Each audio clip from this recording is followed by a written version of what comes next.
Jaume Cabré, Vicenç Villatoro i Antoni Verdaguer, 25 anys després del rodatge de l'adaptació cinematogràfica de La Teranyina, rememoren a la Casa Museu Alegre de Sagrera de Terrassa aquelles jornades en què aquest impressionant edifici modernista, que havia estat propietat d'una de les grans famílies del tèxtil terrassenc, es va convertir per uns dies en el domicili de la família Rigau. I a la casa hi ha un capitell amb una renya. Una família de ficció de la imaginària vila de Feixes, que ens recorda molt a la ciutat de Terrassa. La indústria del transport i ferroviari i tot això, hi ha la indústria tèxtil i no sé quina altra. Es guanyava la vida el senyor Alegre. Exacte, es guanyava bé la vida. Sí, perquè és una casa. De l'equip de guionistes original només hi falta l'enyorat Jaume Fuster, a qui una malaltia se'l va endur massa jove, el 1998, amb només 53 anys.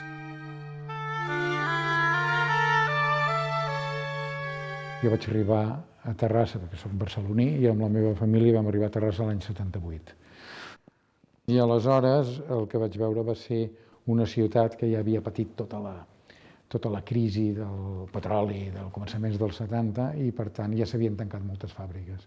I em va impressionar el veure carrers sencers, per exemple, el carrer Sant Llorenç. Ja no en queden vestigis, però en aquella època estava ple de fàbriques abandonades. Em va impressionar trobar-ne tantes. I llavors vaig pensar, m'agradaria imaginar-me la Terrassa de quan tot això era una cosa florent i plena de vida i d'activitat. I així va anar naixent la possibilitat de fer una història que passés en una Terrassa plenament industrial.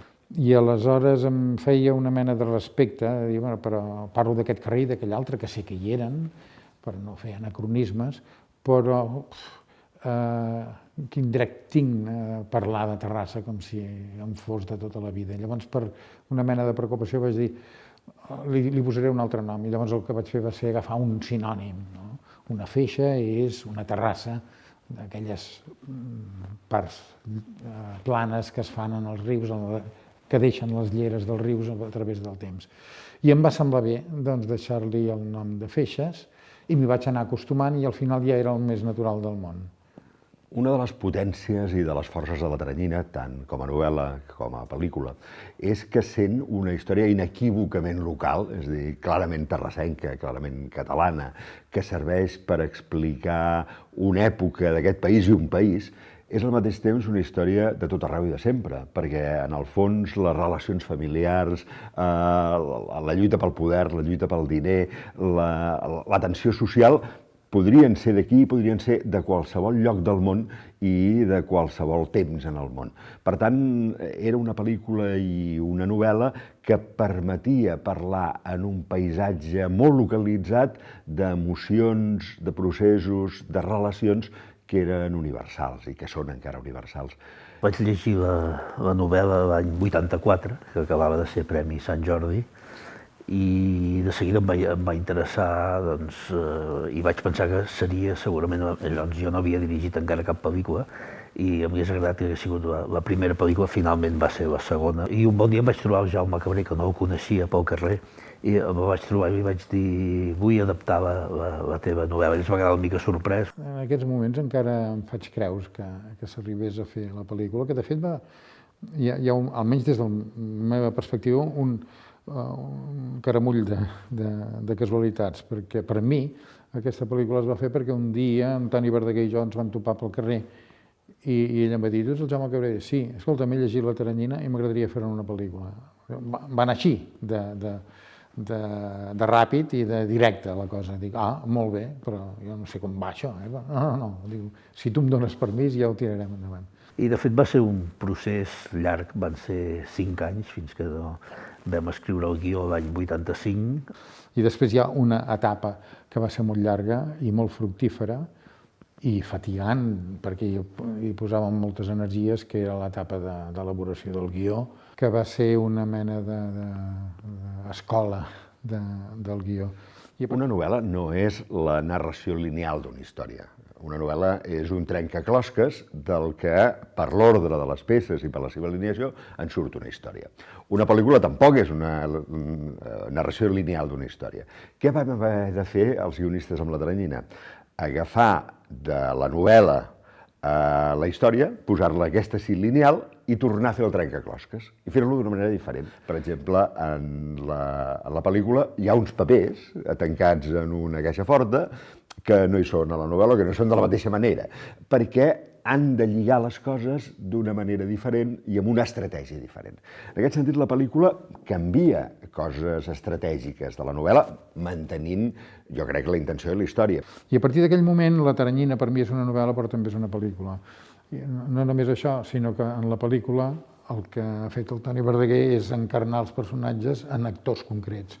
I en aquests moments, quan penso en La Teranyina, penso en la novel·la, les cares que hi poso són les del Guillén, o les del Madaula, o les del Mateu. Va costar 5 anys, perquè no es va rodar fins l'any 90, perquè és una pel·lícula cara, complicada, és una pel·lícula d'època que passa a principis del segle XX, va comportar haver de crear una productora a la qual, doncs, bàsicament només va servir per fer aquesta pel·lícula i bé, això va ser el que va fer que després de 5 anys de gestació, a principis del 1990, poguéssim començar a rodar la Teranyina. Fa 25 anys no hi havia tot el que ara d'alguna manera hi ha en el cinema, que són els trucatges digitals que permeten fer moltes coses. Estem farts de veure cada dia pel·lícules amb escenes espectaculars i la Teranyina en té algunes, però totes van ser allò fetes a mà, com les coses més artesanals. Una de les complexitats de la pel·lícula és crear aquesta terrassa convertida en feixes que va crear Jaume Cabré, fer-ho doncs, a finals del segle XX, quan la pel·lícula passa a principis del segle XX. No? Llavors això vol dir doncs, tot un treball que potser ara actualment és més fàcil de fer, però que en aquella època doncs, va ser un esforç bastant considerable i que és una miqueta el que ara doncs, us volem explicar en aquest making-of que hem fet de commemoració del 25è aniversari.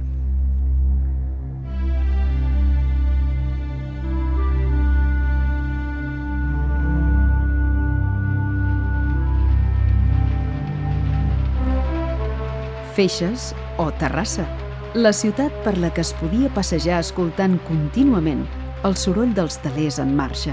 La ciutat de les xemeneies, aquests campanars alts i estilitzats, sense campanes i sense fum, que han passat a ser un mer element decoratiu, un record d'un passat industrial esplendorós.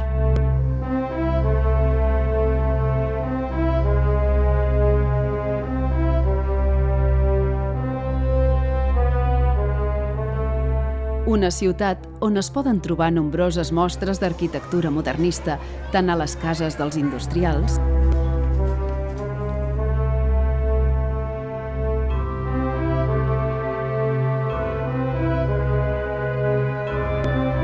com a les mateixes fàbriques, actualment convertides en museus,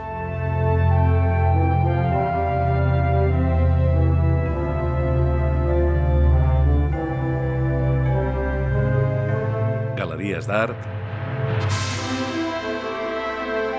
restaurants,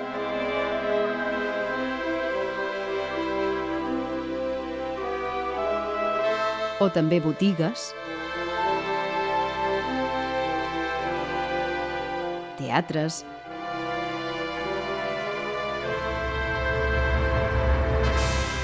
i altres edificis reconvertits en centres de serveis, privats o públics. I on fins i tot des de fa anys s'hi celebra una cada vegada més concorreguda Fira Modernista.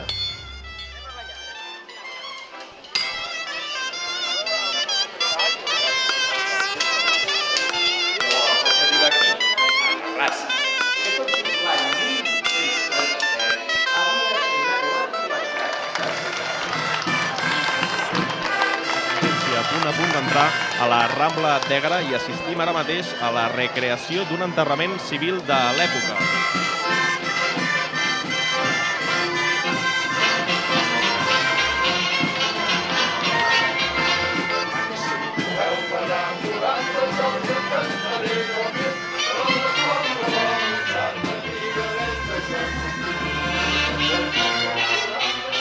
donar a iniciar la cerimònia oficial de matrimoni entre la Teresa i el Josep.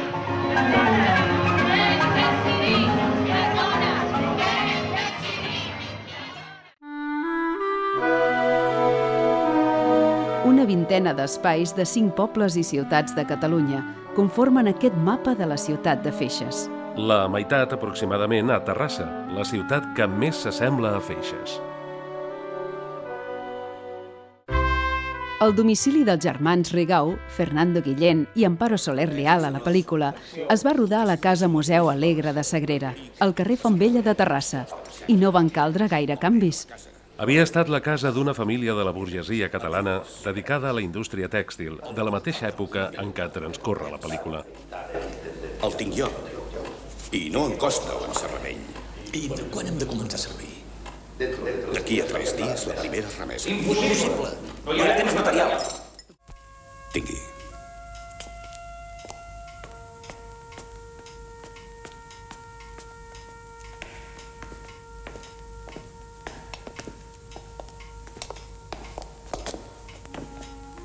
Suposo que ja ho saps.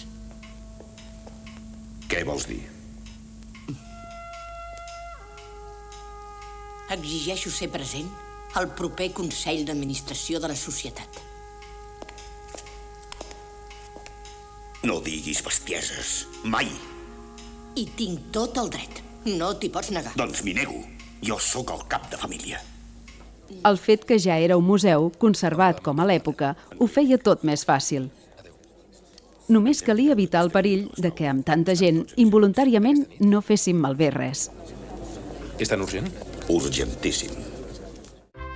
A la casa Matalonga, al carrer de Topete de Terrassa, ja va ser més complicat. És una casa modernista, però en aquells moments estava totalment abandonada i es va haver de moblar i decorar de dalt a baix per poder-la convertir en el domicili del gendre del Rigau, Enric Turmeda, interpretat per Sergi Mateu. Ens amenacen. Gosen amenaçar-nos. No m'estranya, oncle. I cal agrair el treball esplèndid del director artístic, Josep Maria Espada, tot un especialista en l'època modernista. Abans de 15 dies, la fàbrica serà meva. No, perquè no... Si val l'arribada d'ella... Mobles, quadres, làmpades, catifes... Fins a l'últim detall es va haver de crear del no-res, a partir d'un terra i unes parets buides.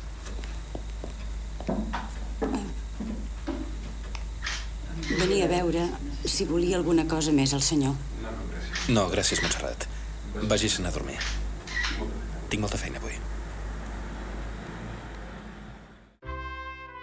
El Gran Casino de Terrassa ja no era el casino dels rics o dels amos i estava força abandonat. Vam haver-hi de treballar de valent pintant, envernissant i fins i tot reparant sostres caiguts perquè tornés a lluir esplendorós. Hi ha molts decorats i són curts a bona roda. Això beneficia molt la pel·lícula, però nosaltres anem una miqueta atabalats. Però estic molt content de fer-la. I també assajant polques, rigodons i masurques per poder-hi fer un ball ben lluït.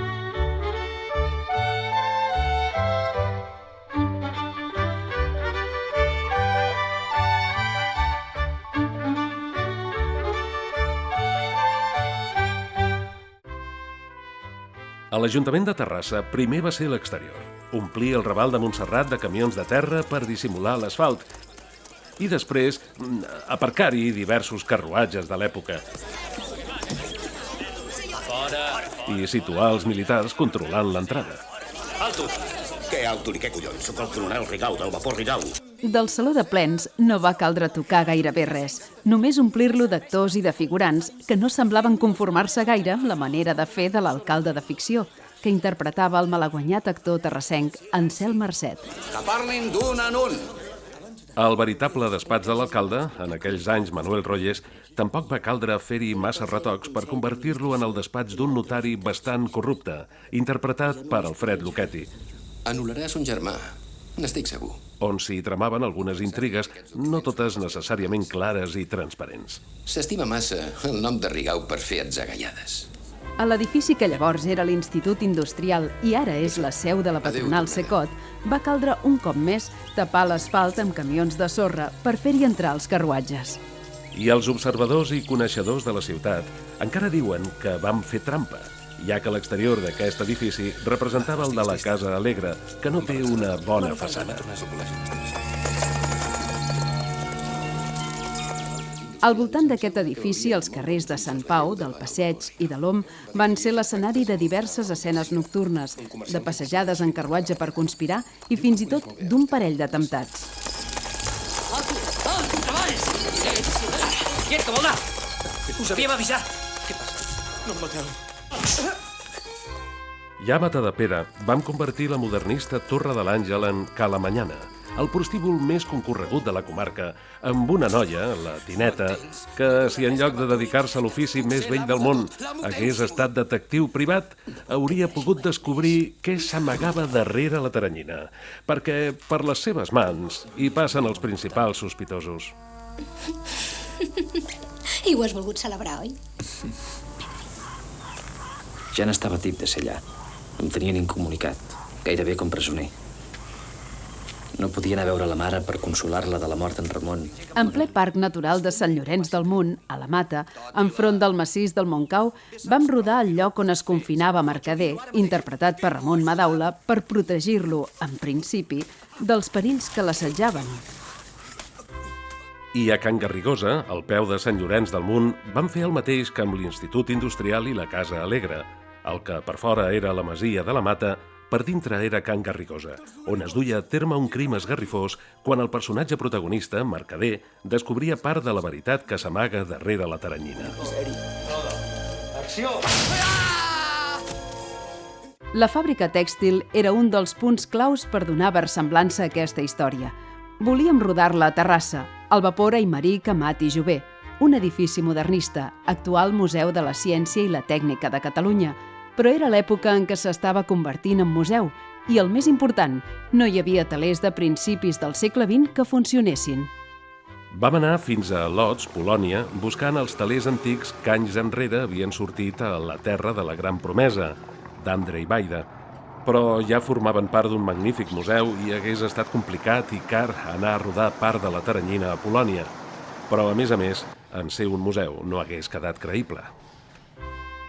I finalment, quan ja estàvem gairebé desesperats, la Lluïsa Garcia, foto fixa de la pel·lícula, ens va comentar que al seu poble, Artés, hi havia una fàbrica amb uns telers molt antics. I va ser la solució. I sí, hi eren. Pocs, però la màgia del cinema, que no els trucatges digitals actuals, farien que en fossin molts més. Posar-los al dia, fer que actors i figurants els poguessin fer funcionar i fer que teixissin roba militar del 1909, de ratlladillo, en deien, ja va ser poca cosa comparat amb el que ens havia costat trobar-los. Hem cobrat, hem callat i continuem fent roba militar. És extraordinari. I tot plegat per acabar calant-hi foc. Ei, però sense haver de lamentar cap desperfecte, gràcies al mestratge dels tècnics d'efectes especials que, insistim, llavors encara no eren virtuals o digitals. Ai, no sé, senyor Tormeta, quina importància té això ara? Bé, ja en parlarem.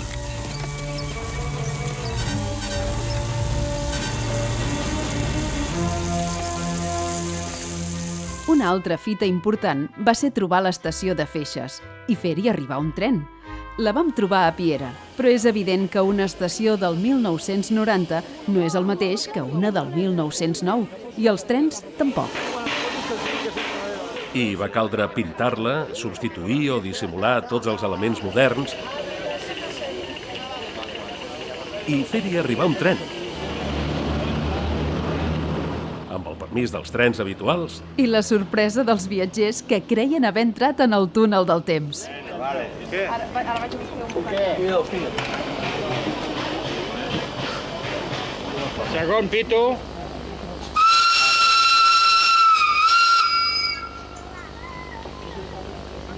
I el cap de tren on és? Calleu. Al port de Barcelona, canó de Feixes, que no té mar, només hi passa la primera seqüència de la pel·lícula quan en Mercader recull un misteriós paquet després de donar la contrasenya correcta. De fer-ho ara, de ben segur que haguéssim necessitat esborrar moltes coses. Barcelona és més a prop del que em pensava. Darrere aquelles caixes hi trobaràs el que busques. Dóna'm el que portes i espera que sigui ben lluny per recollir-ho. I una altra localització, també de Barcelona, va ser el castell de Montjuïc, just al final de la pel·lícula. A la seva sortestiment. Port i Montjuïc, principi i final a la capital. Quin és el teu contacte amb el comitè de vaga? Parla, mercader! Per qui treballaves? Digues. No ho sé.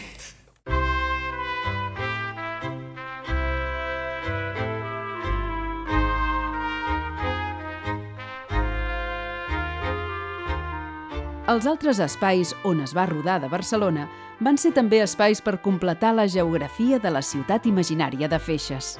Com aquesta antiga taverna del poble sec barceloní, Can Margarit, on poques coses vam haver de dissimular perquè semblés una autèntica taverna de l'època. Voleu alguna altra cosa? No, xicoi.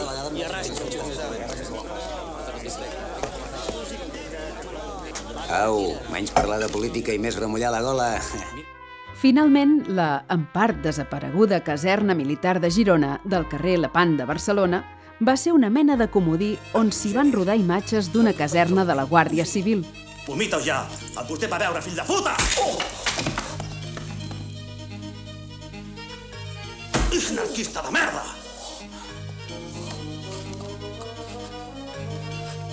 Les dependències del cap militar de la zona No, gràcies, tinent. No volem fer perdre el seu temps. Vostè dirà.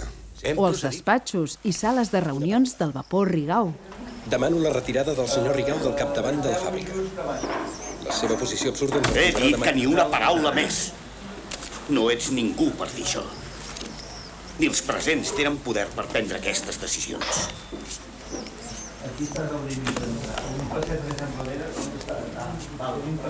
Reuniré la Junta d'Accionistes i exigiré la vostra dimissió. Encara que els obrers, manifestant-se al pati del davant, ho haguessin fet a uns quants quilòmetres de distància d'allà. I en el despatx, qui més qui menys, acusava l'oncle de ser el responsable de la mort del desgraciat en misèries. Però el paisatge urbà no tindria sentit sense un altre paisatge, l'humà. Actors de renom del panorama cinematogràfic i teatral espanyol i català, alguns ja consagrats, altres amb carreres encara incipients que avui en dia són del tot consolidades. Entre el personaje que hago en La Tarañina, se llama Julià Rigau, y Joaquín Rius, existen varios puntos de contacto. Los dos son industriales catalanes, de aquellos míticos fabricantes de textiles de principios de siglo. Bueno, no es un personaje que se pueda explicar fácilmente porque tiene muchas vertientes. Bé, el meu personatge és el notari Casas, un notari que dona fe, aixeca testimoni, aixeca acte de totes les fatxories que els dolents fan en aquesta pel·lícula.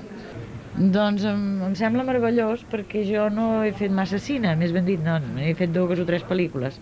Les 2 anteriors que vaig fer, ell feia l'ajudantia de direcció. I amb aquesta doncs ja m'ha cridat com ell, com a director, i és una persona a la qual admiro i estimo profundament. Diguem, en principi sembla que sigui un pacifista. Per exemple, en relació amb la guerra del Marroc, diu que és una qüestió que concerneix només el govern i que els industrials no tenen res a veure. Però hi ha una frase que el descriveix molt bé, diu: mentre el merder no entri a les fàbriques. La pel·lícula té bastants atractius, fins i tot amb connotacions que dissortadament són notícia avui dia, com és l'enviament de tropes a un lloc fora del país. El mercader de la Tarañina és un personatge que m'ha permès barallar-m'hi a fons. A veure, jo allò que em penso en La Tarañina, el primer que em ve és que era una pel·lícula important, de pressupost, una producció ambiciosa, en la qual hi havia un repartiment de superluxe, un director que ja havia fet pel·lícules, i jo, que començava i no tenia ni puta idea de què era això, un rodatge, i jo tenia por. Jo la sensació que tenia és de por perquè veia aquells actors, que a més els coneixia, molts de la televisió, i em tocava fer escenes amb ells, i l'Ovidi, i el Sergi, i el Fernando Guillén, i l'Amparo, i clar, i per mi era com, saps allò que dius, aquesta gent que tu has vist des de petit i tot això, doncs et toca treballar amb ell, i a mi això, jo que sóc tímid de mena i poruc de mena, doncs jo la sensació que tenia és de molt de respecte em feia fer aquesta pel·lícula. Tu creus que és un personatge dur, l'Enric Tormeda? Ja em sembla que més aviat va de dur, més que ser dur. En el fons és una mica ingenu. Com passa el temps, no? A veure, jo quan penso en la Teranyina, per mi és...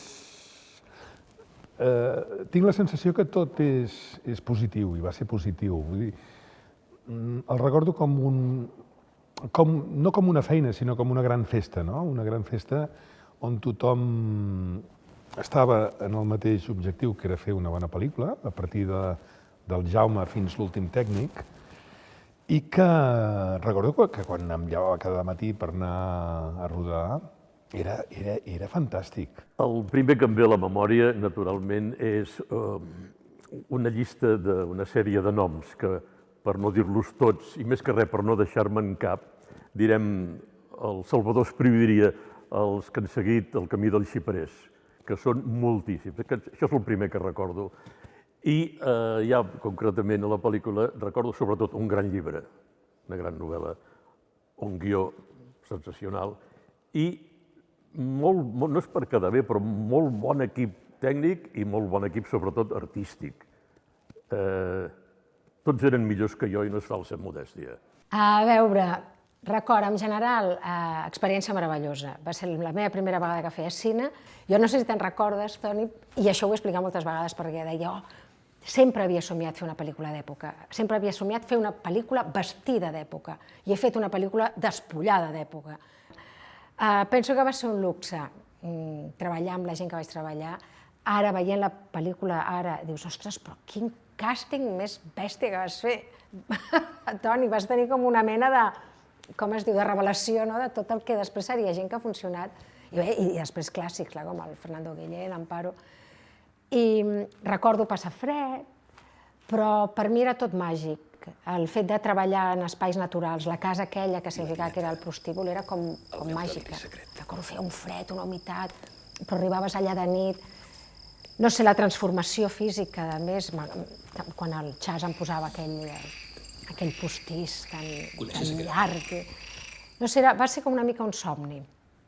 I tinc un record meravellós, que ho guardo com aquí en el meu lloc dels tresors, que és aquest, com n'hi dieu d'això?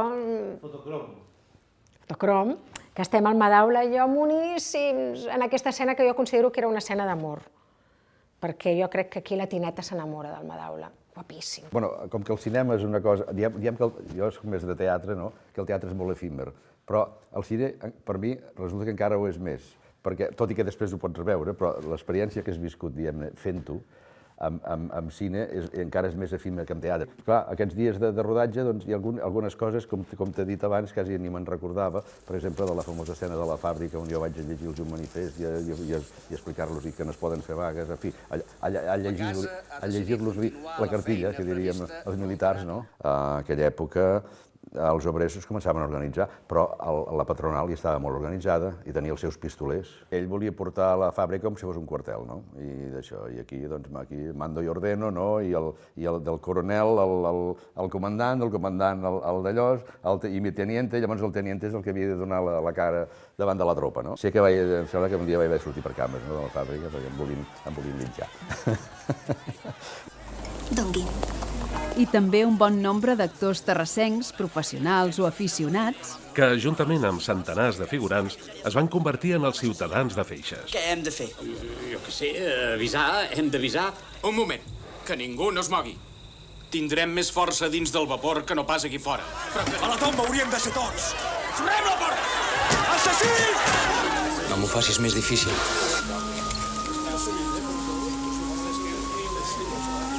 Tornaré aviat. Feu cas al director. Va, gravant. Vinga. Va. Avall.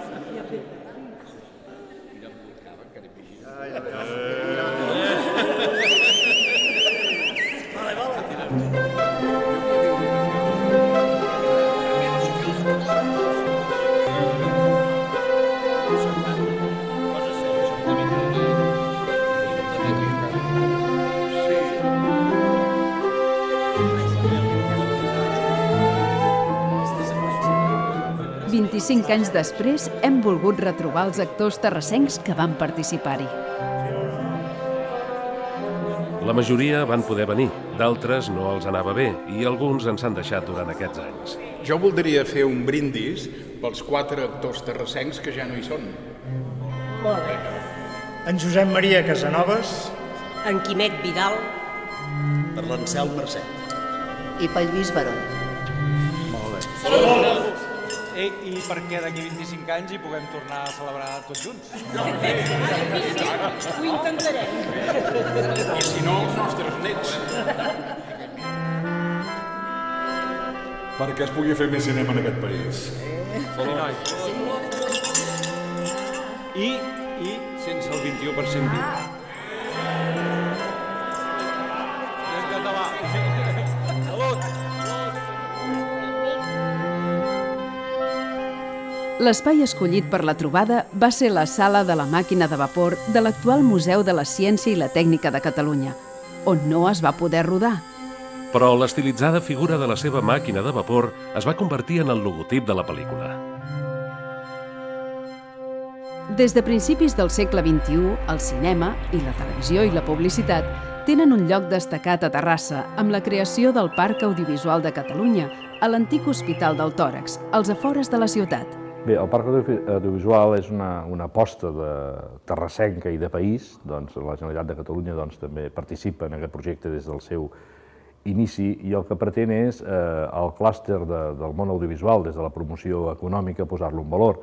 I actualment podem dir que estem parlant d'uns dels equipaments del sud d'Europa que està complint aquesta funció, tant per les 35 empreses que actualment tenim instal·lades com per l'activitat que els propis platós generen tots els mesos de l'any.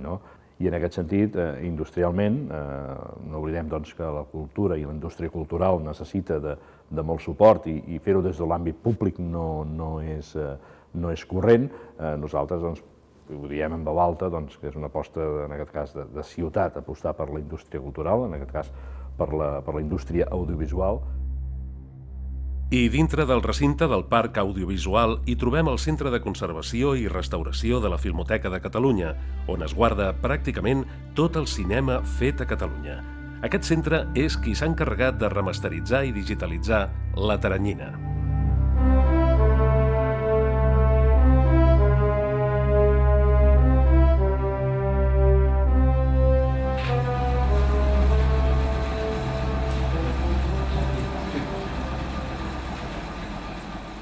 Molta gent es pensa que una filmoteca és una sala de cinema on es projecten pel·lícules antigues, en blanc i negre, subtitulades, molt estranyes, però l'autèntic cor d'una filmoteca és on ens trobem, que és en un centre de conservació i restauració. La Filmoteca de Catalunya està aquí a Terrassa i aquí, en aquests sòtans, hi ha unes neveres on es conserva tot el patrimoni cinematogràfic del país. I quan dic tot, vull dir pel·lícules des de fa més de 100 anys, des dels pioners, Fructuós Gelabert, Segundo Chomón, els cineastes de la Guerra Civil i de la República, i també un cinema més contemporani que igualment s'ha de conservar perquè algun dia això es pugui tornar a veure. Aquí a la superfície el que fem són les feines de conservació i de restauració justament per poder commemorar l'aniversari de les pel·lícules més emblemàtiques de la nostra història. 10 anys, 50 anys o 25 anys, com és el cas de La Teranyina. Gràcies a que el negatiu estigui ben conservat, en molt bon estat tant l'emulsió com el suport, l'hem pogut digitalitzar sense necessitat de restaurar-lo. Llavors, la idea per posar-ho en el món actual, que és digital, tots els cinemes majoritàriament ja projecten en digital, és fer-ne una digitalització d'alta qualitat amb els millors materials possibles, i tant de la imatge com del so, la versió catalana i la versió castellana, i així fer el que avui en dia es coneix com a DCP, el Digital Cinema Package, que és l'estàndard, el que abans eren les còpies 35 de distribució per tots els cinemes i disponible a tot el món perquè és un sistema universal.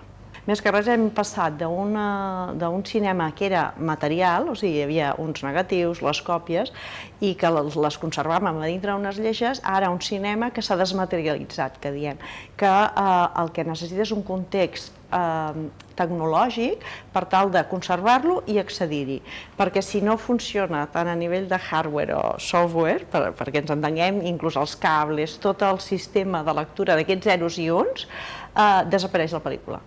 I llavors necessites no conservar un objecte, sinó un context tecnològic. El projecte de la Teranyina, de produir la Teranyina, era un projecte molt interessant perquè ens uníem un director, un distribuïdor, que era jo, i un exhibidor. Era la primera vegada que 3 branques del món del cine s'unien per fer la quarta, que és la producció. Per mi, ser productora executiva de la Teranyina va ser com anar a escola.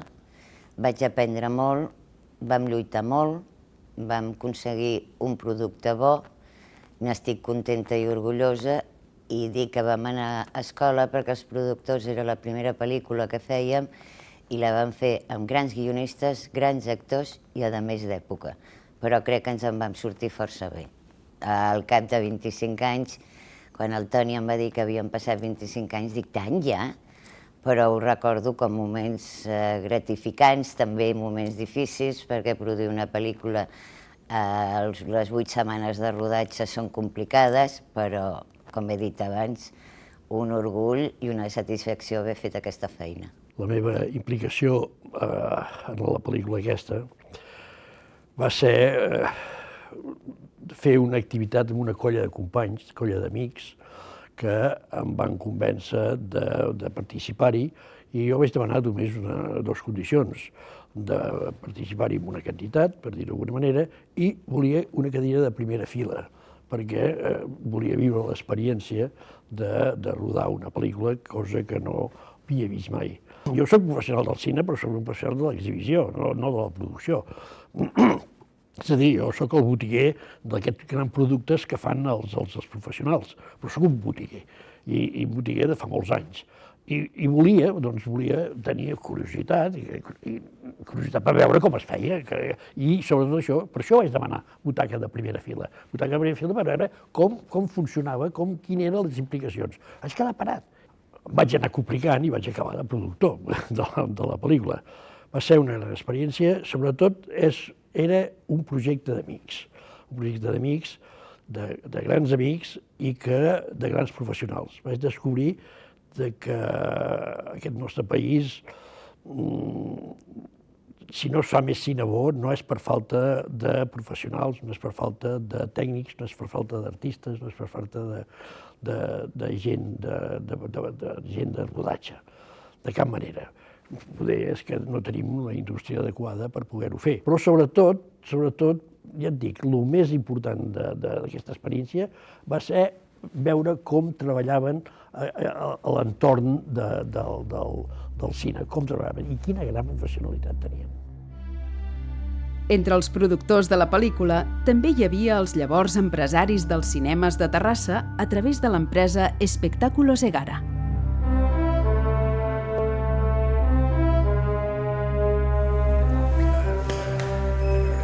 Manuel Rollés era l'alcalde de Terrassa el 1990. És la casa de tots. Casa de tots. I què? Com va?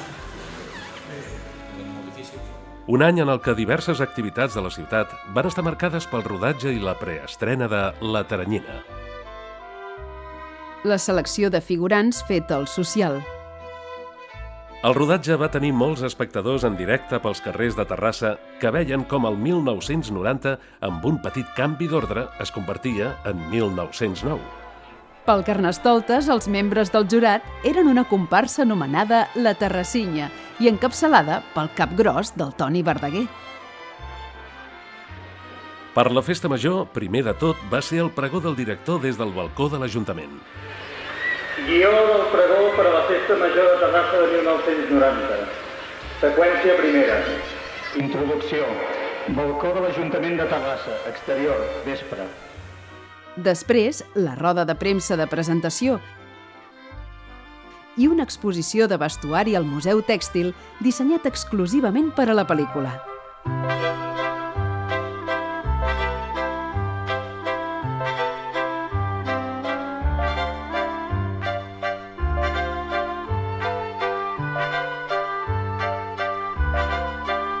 L'opuscle publicat per l'Ajuntament per a l'ocasió. I finalment, la preestrena el dilluns de Festa Major, al Cinema Rambla, amb comitiva de carruatges d'època i gran expectació. A la preestrena de La Tranyina, pel·lícula rodada en bona part en aquesta ciutat del Vallès. A la pel·lícula hi participen uns 800 extras, la majoria són de Terrassa. Com un gran esdeveniment social va viure a Terrassa la preestrena de La Tranyina.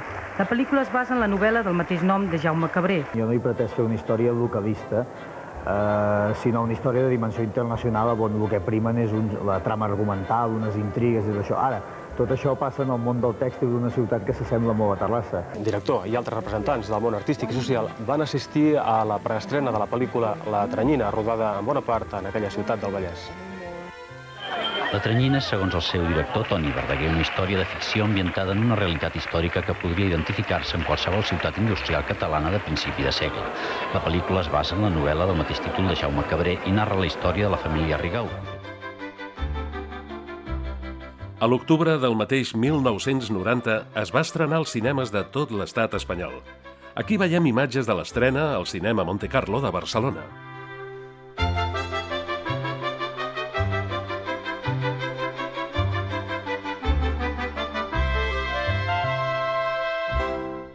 I tot seguit, la participació a festivals internacionals, mostres de cinema català arreu del món, una gira per diferents universitats dels Estats Units o els reconeixements en forma de premis. Els nominats pel Premi d'Interpretació de Cinema d'aquest any són... Ho diré en portuguès. E o ganhador é... o senhor Ramon Madaula. Penso que La Tranyina és una pel·lícula dirigida per Antoni i m'agradaria recordar que era un gran repartiment, que tots els actors eren catalans, suposo que gairebé tots esteu aquí, i penso que és una opció de repartiment en cine que haurien de prendre com a exemple molts directors d'aquí. Gracias a todo el equipo que ha trabajado en ambas películas y gracias especialmente a Pera y a Toni Verdaguer en Cuba. Home, va ser, penso que de les coses importants que van passar mentre jo era alcalde, malgrat que hi vaig ser bastant temps, i van passar moltes coses importants, però el rodatge de La Tranyina, que va durar doncs 3 mesos aquí a Terrassa, és rodar una part de la història de Terrassa, la Terrassa del tèxtil, la Terrassa que a través dels fabricants i dels treballadors del tèxtil va créixer, es va fer una ciutat potent, una ciutat, va aconseguir una universitat, va anar tirant endavant, i això es va rodar aquí amb una història de primers del segle passat, que agafava, els protagonistes eren una sèrie d'industrials, de fabricants, que en dèiem abans aquí a Terrassa, de fabricants tèxtils que per aquelles coses del director de la pel·lícula o dels guionistes, resulta que es dedicaven a fabricar trajes militars per als soldats espanyols que estaven fent la guerra al Marroc. Aquesta és la part, diguem-ne, anecdòtica, però la part important i seriosa i històrica és la història dels fabricants. I, esclar, tota aquella gent que va sortir a la pel·lícula, amb uns altres cognoms, jo els he conegut, els he anat veient, havíem anat junts a col·legi, sabia de l'Institut Industrial on hi anava el meu tio i el meu pare, i era així, era tal qual va ser el començament de la creació i del creixement de Terrassa. Doncs jo penso que és molt important que es recuperi un material cinematogràfic com és la Tranyina, perquè en el fons estem recuperant una part molt important del patrimoni cultural de la ciutat, estem recuperant la memòria històrica de Terrassa, d'aquella Terrassa de principis del segle XX, i per tant ens explica moltes coses del que som i del tarannà de la nostra ciutat, de la industrialització, dels conflictes obrers, de la Terrassa d'aquella època de principis de segle. Per tant, és molt convenient que les noves generacions puguin conèixer aquest material i puguin saber d'aquest patrimoni històric que tenim a Terrassa, que és la Tranyina. A més, és una de les pel·lícules, jo diria, més terrassenques de les que s'han fet mai a Terrassa, dirigida per un terrassenc, a partir d'una novel·la també d'un terrassenc, amb localitzacions terrassenques i també molta implicació per part d'actors i d'actrius de la ciutat. Per tant, és un producte 100% terrassenc i molt valuós per la història de Terrassa. El 2014 va fer 30 anys que Jaume Cabré rebia el Premi Sant Jordi de Literatura per aquesta teranyina, que atrapa obrers i industrials en ple període de lluita pels drets que cada bàndol considerava que havia d'assolir o mantenir. I que va situar en una imaginària ciutat tèxtil propera a Barcelona que va anomenar Feixes i que guarda molta relació amb la Terrassa real d'aquells anys. El 2015 fa 25 anys del rodatge i estrena de la versió cinematogràfica de La Teranyina, un rodatge que es va fer majoritàriament a Terrassa i amb una bona presència de terrassencs. Una pel·lícula que, des d'una ficció propera i tangible, ens parla d'una època i d'uns fets que van determinar el que la ciutat va ser i el que és. Perquè Terrassa és Feixes. I Feixes és Terrassa.